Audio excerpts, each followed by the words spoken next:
Welcome into the A-List podcast. I'm Kwani Lunis, joined by Gary Washburn and A. Sherrod Blakely. Hello, welcome to my podcast. Hello, wow, damn. Mm-hmm. Going back for the All-Star break and Kwani owned every damn thing. Wow, okay. Wow. It's going to be that kind of end stretch run, huh? Okay. I just finished celebrating a week full of birthday festivities, so I'm really feeling myself right now. We'll bring it back to Earth, Kwani. Don't worry, we got you. Good. Well, I'll take it. But actually, we're gonna quickly go back to the NBA All-Star break, like you mentioned, because I distinctly remember someone saying that the expectation for the Celtics was just to stay healthy and that Tatum would not be the MVP of the All-Star game. And lo and behold, Tatum must have been listening to this podcast because he was the Kobe Bryant MVP of the All-Star game for 2023. So, Sherrod, how do you react to that? You know what? I can't be mad at him for dropping a double nickel on in the All-Star game. I mean, he had it going. But the thing about Tatum, we know he can do that. We've seen him go on runs like that where he's the best player on the planet. So it's not surprising that he did it. But to me, again, I just think All-Star games, when you're in the position the Celtics are, so close to being in a position to win a championship, I'm trying to do anything and everything to avoid injuries at all costs. And, again, he had it going early, which is great. I think if he would have gotten off to a slower start, they probably wouldn't have played him as much as he did. But, give him props. I mean, he handled his business. He got the Kobe Bryant Award, which is something that means a lot to him. But now let's just put that behind us and get focused on what really matters, which is getting your teams into the playoffs and getting them in position to win a title. That's what matters now. Yeah, I thought Tatum was outstanding. I mean, people are criticizing the All-Star game and saying obviously there's no defense, but, to score 55 points in that, if it was so easy, everybody would have done it. So the way I look at it is that, he went after it. He got it. He was, scoring with easy dunks at first, and all of a sudden in the third quarter, his three ball started going down, and we all seen Jayson what he can do when that three is going down. And then he started chasing records, and people were telling him, hey man, you're close to Anthony Davis's point record of 52. And I was at that game with 52, and Davis was doing the same thing. He was putting in that work, hitting threes, scoring at the rim. He was doing everything. So you got to, people are not going to, down the road in 30 years from now say, oh, there's no defense played in the game. The record's going to count until somebody breaks it. So I think that was good for Tatum's, so image brand. I mean, it was a great day for him. He premiered the Tatum ones. His shoe, his son was there. And I think this is the first time, as we talked about in the last podcast, that his son was really able to take in all the, All-Star festivities. I mean, I was watching Deuce the practice. Deuce was getting shots up. Deuce was playing with the Heat mascot. The Heat mascot. The kid is an all-star. Grabbing on the rim, doing reverse dunks. Yeah, the Heat and the Hawk mascots. Where he was playing with them. He was playing with other sons of a lot of the other players that brought their sons to practice. So I'm sure it was a really fulfilling weekend for Jayson because his son is starting to get old enough to appreciate and kind of remember this stuff. And then for old man Jayson, 24 years old, to drop 55 points, I think obviously he'll go down in Celtics history. He's going down as one of the all-time greats. But as Sherrod said, I'm sure he headed to Mexico or Turks and Caicos or whatever, Puerto Rico, whatever for 3 days. And now I'm sure those guys are focused on the real task at hand. Mm-hmm. And another shining moment is the fact that Team Giannis beat Team LeBron for the first time since that format change in the All-Star game. Team LeBron was 5-0 at that point. So I'm sure Tatum has that also a little star next to the fact that he was able to break that record. But you talk about staying healthy. Giannis actually, unfortunately, and it could have been worse, of course, but he suffered a sprained ligament in his right wrist. So when you talk about making sure that you're healthy, again, thankfully it wasn't as bad for Giannis, but that's why we don't have defense in all-star games, because the whole point is to make it to the end of the season when it'll really count. But going back to Tatum really quickly, the youngest 4-time all-star in franchise history, in history for obviously the Celtics. What do you think he needs to do as the Celtics make it past this home stretch? You got it, Gary. I'd like this. He was in a little 3-point slump before, so I'd like to see him get back on track with the 3 ball, and I think that opens up the rest of his game. But I just think it's tremendous. He's had a tremendous season so far, but I think you want him to stay healthy, you want him to get his rest here and there, but you also want him and Jaylen to both lock in and carry this team to the number 1 seed, and that's going to be important. And so I believe that he just needs to kind of just keep doing what he's doing, and you hope that the rest and also blended in with the 3-point barrage helps him get going from the 3-point line, because he's had kind of a slump, a little bit of a slow rut here, before the All-Star break. But I do think, I expect him to be refreshed and ready to lead this team to the number 1 seed. I think we'll see top 5 Tatum a little bit more down the stretch than we saw the first half of the season. I think he's going to be phenomenal for this team. I think he's going to be dominant, but where I really need to see him step his game up is on the defensive end of the floor. Tatum has shown the ability to be a really good defender when he's locked in, and I think he offensively, more nights than not, is locked in, but defensively, there seems to be a little bit more kind of, some nights he's there, some nights he's not, and those nights have to be cut down significantly, because his play, I think, at the defensive end of the floor is just as important what he brings offensively, because we know he can score, but when he's playing elite defense, which he has the capability of doing, the Celtics become unbeatable. They become that team that everyone is trying to be within 5-10 points of. That team that we saw at the beginning of the season, that was top 5 Tatum both ends of the floor. That's what I need to see for him at this point going forward. We talked about Tatum. Top 5 Tatum is clearly here to stay, but Jaylen Brown is, of course, the guy that sometimes gets a little dimmed because of the bright light that Tatum gets shown on. So what was your, assessment of the way that Jaylen Brown performed in the All-Star game, obviously, without comparing him to Tatum? I think the great thing about the night for the Celtics was Jaylen played, and Jaylen looked comfortable, 35 points in the mask. Yeah. That was a good thing. I think people were thinking that he was going to back out, that he was going to say, hey, I'm good. I can't play. And I think he wanted to show that he could play with the mask on. He wanted to use the All-Star game as kind of an experiment, a test run.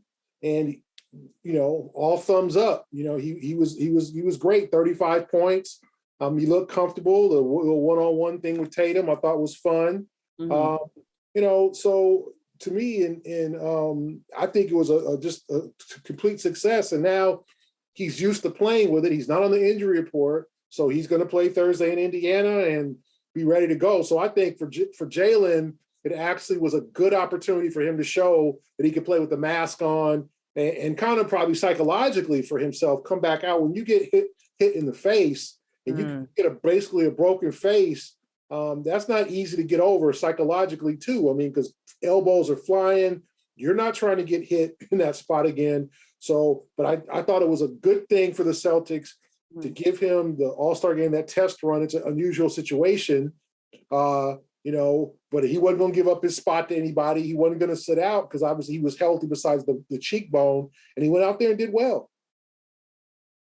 Yeah, I think part of his motivation to be out there was what happened last year, or should I say what did not happen last year, which was he did not make the All-Star team, in part because he didn't really play enough games and wasn't out there enough to do so. And so I think Jaylen, that was a reminder of just how you can't take these moments for granted. You can't take opportunities to be among the best of the best for granted, because there's no guarantee you're going to be back the next year. That being said, looking at Black Zorro out there, Jaylen Brown, I was impressed.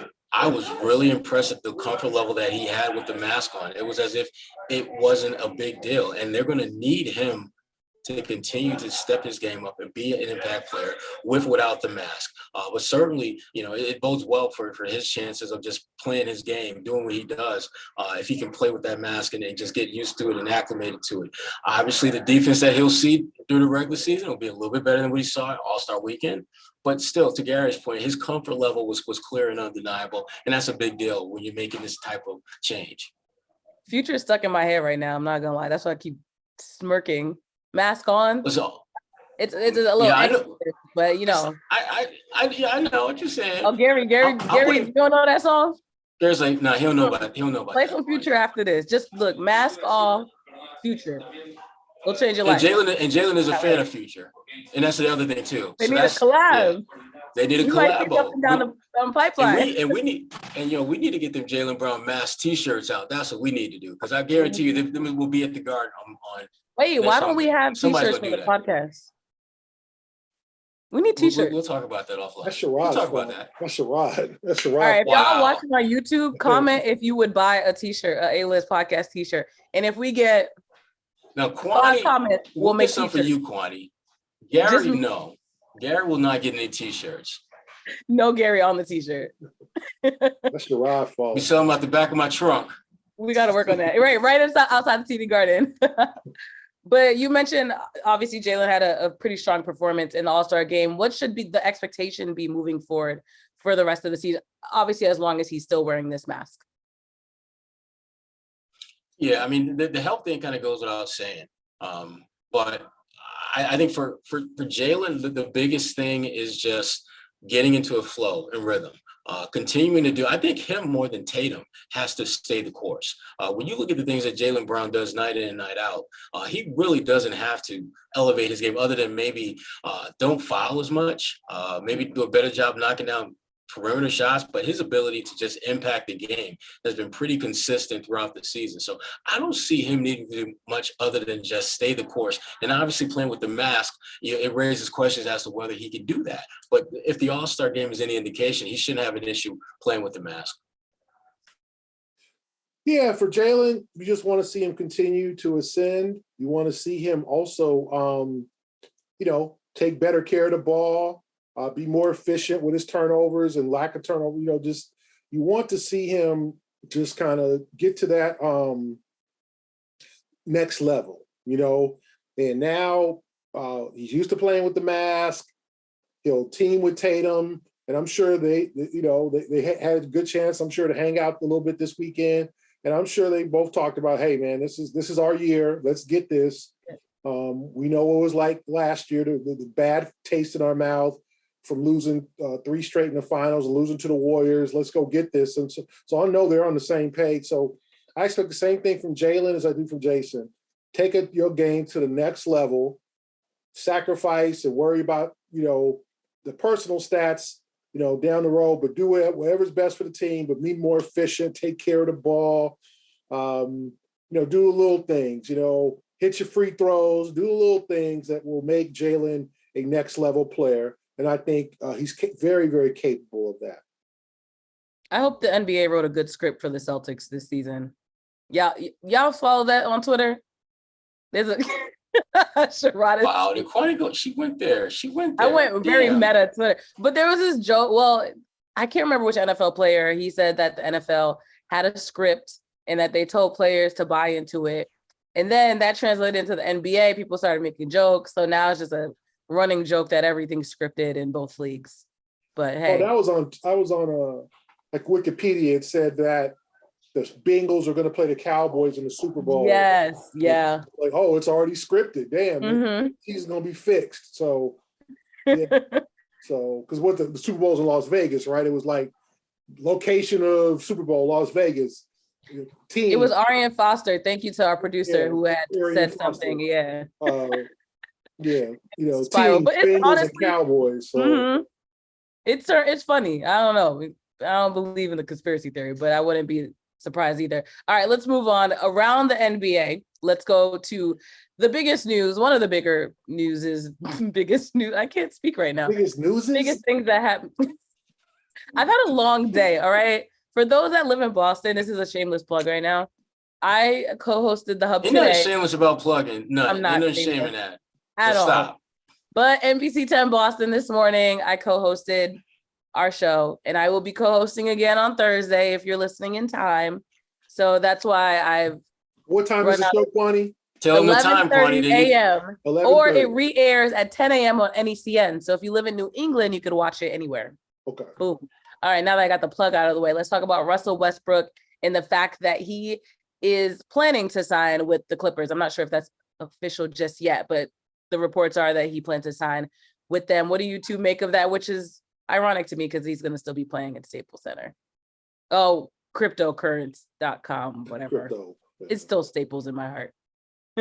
It just makes me cringe to see just any kind of the word "crip" in So, LA on a damn building. Right? That's just me. I have a comment, but I'll leave it offline. I will leave it alone. I like the move for the Clippers because they're looking to add another dynamic-esque type player. Russell ain't the same dude that he was 2, 3, 4, 5 years ago, but he's still a guy that can score. They just have to find a way to just maximize his talents with talents that he still has left. The Lakers was a bad fit because they needed someone at that position who could actually knock down perimeter shots. They didn't necessarily need a guy that can score. The Clippers could use a guy that can just get buckets. And Russell, even at this point in his career, he still has the ability to get to the rim and finish. It's just that's a role that I think is better suited for the Clippers and what they need than the Lakers. So it's a good signing for them. Good for Russell. He's on a good team, competing team. So there's no shame either way in this partnership, this marriage coming together. Yeah, I think it's a good move for the Clippers. I mean, obviously the Clippers are looking they're looking for a floor leader like they had Reggie Jackson and John Wall. Obviously, they got rid of both of them, so obviously that didn't work. They feel like they need a floor leader, a point guard to go to the next level. I think there's nothing, one of the more potent players in the league when he's mad and he got something to prove is Russell Westbrook, right? So I think he'll have something to prove. He's still staying in hometown, right down the hallway from the Lakers locker room. So I think it's a good move as long as Russell stays within Russell. Like there was very much a case of Russell doing a little too much with the Lakers. And I think once he got that out of his system with the Lakers, came off the bench and was able to be more of a distributor, he was more productive, almost putting up triple doubles. And I think, unfortunately, I think Russell takes a lot of bad heat. Like he just takes there's not been a more scrutinized future Hall of Fame player, maybe Dwight Howard, but just more of a scrutinized player that's gonna go to the Hall of Fame in Russell Westbrook. I feel kind of bad for him. He's never been a great shooter, but his shooting has gone down. Like people are like, well, what's the difference between Russ then, Russ 5 years ago? I mean, has he lost a step? I don't really see it. Like I don't think he's probably as fast as he was when he was 23 or whatever, but I just don't see this like super decline. I mean, I see an erratic shooter, right? Like, yeah, Russell, don't shoot those bank shots, don't shoot from three, but I don't see, it's not like he Ben Simmons here. And I just think people really, really have mistreated Russ. And, and you understand, he's making $47 million this year. That's a salary for one of the league's top players. And he's not that top player anymore, but I still wouldn't want to see him go to the basket if I was an opposing team with the veracity and that he goes to the rim with to finish. Like I wouldn't want to see that. Would I want him to shoot a three? Yes. Do I think he was doing too much in LA at times? Yes. But I think you put him in a position where it's like, Russell, just be yourself, bro. You don't need to score. Like Sherrod said, you don't need to hit the jumpers. Give it to Kawhi, give it to Paul, give it to Marcus Morris, give it to the guys who can shoot. You run the show, dive into the paint. If you see it opening, score at the rim, get to the free throw line, you'll be fine. I think that's where it's like the movie Hitch, where Will Smith was telling my man Kevin, the guy from what's the show that he was on, where he was a UPS guy, King of Queens. Yeah. King of Queens guy, how to dance. And he was just like, this is you. Just don't do the don't do the Dougie. Don't do that. Don't do nothing crazy. Just this is you. Stay here. And that's Russell. Russell, this is you. No Dougie. Don't do the snake.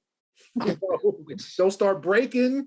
You know what I'm saying? What's the hottest dance out, Kwani? You would know. Like I don't know. I'm not that young anymore. I don't know what they be doing. Don't do that. Don't Don't do the Tootsie Roll. Don't do none of that. All wrong. Okay. Yeah.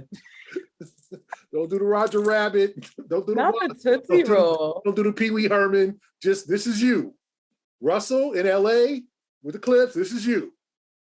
Bring the ball to the floor, pass the ball, attack the rim, set your teammates up, play with some fire and passion, because the Clippers don't play with a lot of fire and passion. They be chilling out a lot.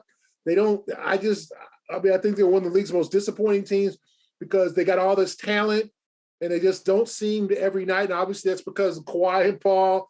It's Kawhi's like Kwani, not, Kwani Lunis, Kawhi. I have the better initial. Yeah, they load Kwani load management, so the load management thing's a big deal in LA. So you're annoying. But I think Russell's going to bring some fire to that team. That's what they need. I think John Wall was probably a little bit past his prime. Reggie Jackson was erratic. I like Reggie when he's on, but when he's not, he's not. So I think Russell, if he does this, just can stay in his lane. Don't do none of that. Nope, don't do the rerun. Look that up, folks. If you don't know what the rerun is, don't do the rerun. Don't do none of that. Just stay in your lane. You'll be fine. Stay in your lane, Russ. Now, I 100% agree. Obviously he did a lot in LA, to the point where the fan base clearly hates him, but he's not a washed player. I think that's a common misconception just because they don't like how he performed with the Lakers. But hopefully the other LA team is where he can give himself a little rejuvenation career-wise and see where that ends up. But let's look at a little further into the Western Conference. Who do you two think is a favorite right now to come out of the West, other than the fact that the Nuggets are still number one in the conference, but Grizzlies are right behind them, Kings, Clippers, Suns. So the shakeup is inevitable. Yeah, I think the team that people are just scared to death of is the Phoenix Suns, and understandably so. You have at least 2 and probably 3 Hall of Famers, one of which has won multiple titles. Another one is still looking for that first title. And they gave up quite a bit of capital to get Kevin Durant, and so their depth isn't quite what it used to be. But again, in a playoff series, best of 7, I mean, Kevin Durant, Devin Booker, Chris Paul, they could take you out. They got enough. They still have enough on that roster to take you out. I think they're going to be the favorite, but the team that I'm going to be looking out for, though, as a sleeper are the Pelicans. If they can get Zion healthy, if he can be healthy enough for the playoffs, a couple things. One, with him, they're really, really good. They're one of the better teams in the Western Conference this year when he's been healthy. 2, they have the 3rd weakest strength of schedule for the rest of the season, which means they're going to play a lot of winnable games with or without him. That's going to allow them to move up in the standings a little bit and potentially be a team that might even play its way into home court advantage for a round or 2. And again, as many times as I've seen Zion play, show me the cat that slows him down. Show me that dude, because I don't think he's in the league. When he plays poorly, it's because he plays poorly. It's not because you shut him down. It's not because you force him to do things he don't want to do. No, he does pretty much everything the hell he wants to out there. And that, to me, makes them a dangerous team in a best of 7 if he's healthy. You heard it here first, folks. Oh, Gary, you have something to say? Okay. He had a deep sigh of relief. Pelicans going to win a championship, according to Sherrod. Celtics, Pelicans. Mark your books, folks. I know. Bring the parade down to New Orleans. Another second line parade. Anyway, my goodness, Sherrod, that was out the blue. I hate people. It happens. I feel like the Portland Trailblazers is gonna make a run here. Like, okay. The only person who uttered the word championship was your person. I said they would make it. He got New Orleans beating everybody. But okay. If Zion get back, I'm just gonna have to throw my chips in for the Denver Nuggets. And I know that people don't trust Denver, but there ain't nobody. I wonder why. It ain't nobody in the West I trust more. I just don't. Like, okay, do you trust the Memphis Grizzlies? They talk a lot. Denver. They talk a lot, but I want to see some winning. 11-17 on the road. Like, I would like to see Memphis and Boston. Well, You want to spend 5 days in Memphis? Okay, I mean, No. Yeah, you want to go there for the final? You want to do? I just meant basketball wise. You want to host the show on from Memphis? We're going on the That road. that series wouldn't be much of a series. We're Boston gonna would go win on the that. road with our t-shirts. Yeah, you're right. It wouldn't be. Memphis to me is just a team that they talk a lot, but they're 11-17 on the road. They're not there yet to win. You got to win. Like, I'm not saying you got to be great on the road, but you got to be 500 on the road, championship type of team. Okay, I just don't. I'm looking at the West here. Okay, I don't trust Sacramento. Let's just get that out the way. Oh yeah, nobody. Yeah. Okay, they done good. Shout out to my boy Kyle Draper, who's actually covering the team that is Mike Brown is going in to take them to the playoffs for the first time since 2005. That is a great thing for them. Finally over the hump, 17, 18 years since they've been to the playoffs. Phoenix, I like Phoenix. Okay, KD is KD. We love KD, great player. But who else do they have? Like, who's going to be their back? Like, you can't win with just the starting five. You got to have some good support off the bench. Yeah. I don't trust Cameron Payne and Ish Wainwright. Like, they've got to figure out, okay, Terrence Ross, I like Terrence. I thought the Celtics should have gone after him, but I think Phoenix offered him more of a chance to play. But I don't know. I need to see Phoenix play. I don't know if I trust Phoenix entirely. And Dallas, that's a tricky one with Kyrie and Luka now. I mean, I was all on board, and then they lost at home to Minnesota. And I'm like, okay, if y'all that potent, how y'all losing to the Timberwolves at home? So, and we could talk about the Warriors. I don't know. Steph's recovering. I just saw a release. They're going to evaluate him again in a week, but he's making progress. But they're 7-22 on the road. Like, they're going to go into the playoffs, quite honestly, as like a 7, right? They're right now, they're in the play-in. So they're going to play Memphis in the second round. Can the Warriors win 2 series or 3 series potentially when they don't have the home court advantage? Like, because they're not going to get home court advantage in the playoffs unless they make a real run, right? So they're going to play, let's say they win it. They're going to play Memphis, and then they're going to play the 3rd seed, then they're going to play the 1 seed, all away from, game 7 away from Golden State. So I need to see more from the Warriors before I'm on. But so far right now, you asked me today, because you asked me today, Kwani. You didn't ask me tomorrow. I did. Denver Nuggets, I got to say it. That's a tough place to play. I think Jokic is so underrated. I mean, it's just a pleasure to watch that guy play. Jamal Murray is a good player. Aaron Gordon's finally kind of lived up to some of his potential. They got a good bench, so we'll see. But I'm going Denver. I ain't going New Orleans, though. But good luck with that, Sherrod. Let me know how that goes. May the better team win. But we have to shout out before we close out the pod, one of our other teammates on this podcast. The thing about running your own business is that every single hire counts, and no hiring partner understands that like Indeed.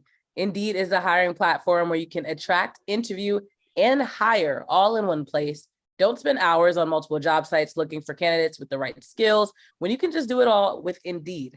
Find top talent fast with Indeed's suite of powerful hiring tools like the Indeed Instant Match tool that we talk about every week here, their assessments and virtual interviews. If you hate waiting, Indeed's US data shows that over 80% of Indeed employers find quality candidates whose resume on Indeed matches their job description the moment they sponsor a job. The thing that we love here on the A-List podcast is the fact that they have the Instant Match tool. Candidates that you invite to apply through the Instant Match tool are 3 times more likely to apply to your job than candidates who only see it in the search. With Instant Match, as soon as you sponsor a job post, you'll get a short list of quality candidates, again, keyword quality, whose resumes on Indeed match your job description, and you can invite them to apply right away. Indeed knows that when you're doing everything for your company, you can't afford to overspend on hiring. So you can visit Indeed.com/A-List to start hiring right now. Once again, that's Indeed.com/A-List. Join over 3 million businesses worldwide using Indeed to hire great talent fast. Once again, that's indeed.com/A-list. Terms and conditions apply. Cost per application pricing not available for everyone. Need to hire? You need Indeed. Before we wrap up, what are you two up to for the rest of the weekend? Let the people know, other than making t-shirts for the podcast, of course. We're only gonna make t-shirts for you and me, Kwani, and Ahmed on the background. Shout out to Ahmed in the back. Ahmed, yeah, our producer. Gary gets no t-shirt. Gary does not get a t-shirt. No, just getting back to the flow of things with the Celtics, doing things at BU, just doing. I have a couple of things from Ebony coming down the pipeline in March. I can't get into that right now, but just keeping busy. Keeping busy. You talking about Michael Jordan next? Well, you can't talk about it. I know. Damn. Sherrod, who are you talking about? We working top secret. Talking to the president. Damn. Sherrod trying to restart the Black Panthers. Oh, man. It's a secret movement. Oh, damn. Sherrod up to some top secret. You know, when the brothers look at some top secret stuff. I hate Gary. Uh-oh. I hate Gary. You can let me know how it goes in the down low. Sherrod got some top secret stuff. You know, Sherrod trying to get the brothers together, brothers and sisters together. Right. Sherrod didn't had enough. I'm leaving. I'm gone. Don't leave. We're not done yet. Sherrod didn't had enough. Damn it. I'm walking off the pod. I'm ready to go. Are you doing anything, Gary Washburn? I am headed to as Sherrod is, headed to Philadelphia for the weekend and then New York for Monday and continuing to cover the Celtics. I had a good long conversation with my man Kendrick Perkins the other day, who has a new book out. What's so funny, Sherrod? Why are you laughing at that? Damn, what's so funny? Perk makes me laugh. Anytime I think about Perk, I smile. Amazing guy. Makes me laugh. Bring him on the pod. Yeah. I know he's busy. He got like 20 jobs. I can reach out to his people. Well, you know. Like Sherrod. But so that should be coming soon, and a lot of good stuff. I'm like, I got some secret stuff like Sherrod. It might not be to overthrow the government or nothing like that, like Sherrod trying to do, but oh Lord, it's gonna be some good stuff over the next few months, few weeks. But yeah, just get back on the track. Salt Lake was cool. It was definitely a better one than All-Star than a lot of us expected. Really? In terms of activities, in terms of the people, everything was close. It was on their best behavior. So I was jealous about that. You had Thames and Burna Boy. I'm sorry. Burna Boy, as I tweeted, Burna Boy looked like Jay Crowder. I was like, is that Jay Crowder on stage? Oh, he does actually. He does. I was like, hold up. He does. I thought Jay Crowder's Nigerian now. Back with the is that Jay's son? Burna Boy, can our producer post a picture of Burna Boy next to Jay Crowder please? Pose it right here on our face, please, because I was like, hold on, like Jay Crowder, no, like Jay Crowder, he's a performer. Damn, they got Jay Crowder at halftime. I didn't know he rap. Budget cuts. They had to play a performer. Hey, Jay had a lot of downtime. Jay had a lot of downtime. He pretty good.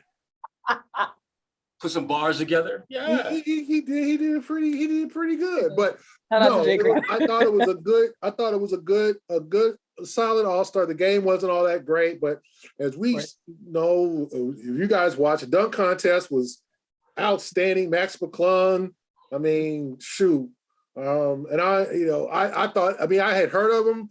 I knew he had game. I didn't know he was a jumper like that, though. I didn't know he was that athletic. I did not expect that, yeah. Yeah, I seen him, remember him at Georgetown, Texas Tech.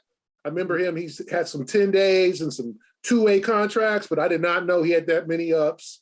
So I thought it was an entertaining dunk contest. 3-point was solid, Dame time. So yeah, it was a good, solid weekend. So I'm looking forward to I think everybody's looking forward to the second half of the season because so many storylines. KD, Westbrook, what happens to the Celtics?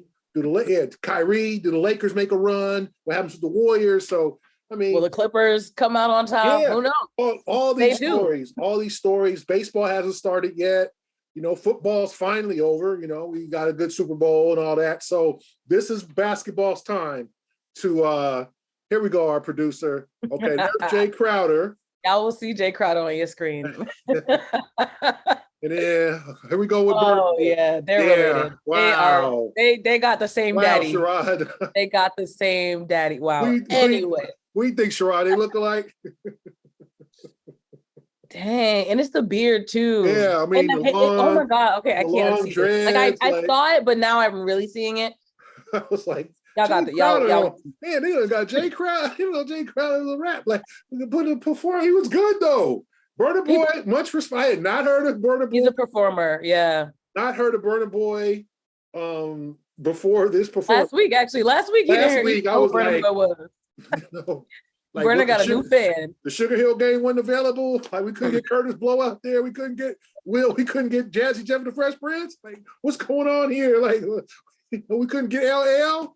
Yeah, before we derail completely, thank you for listening to this week's episode of the A-List Podcast. If you haven't already, please subscribe to YouTube, iTunes, Spotify, wherever you get your podcasting, you whatever podcasting apps you use. Stop sending me. There's a picture of them together. I can't. I'm mind blown. This is the A-List Podcast. We'll be back next together. week. Oh my God. They do look like brothers.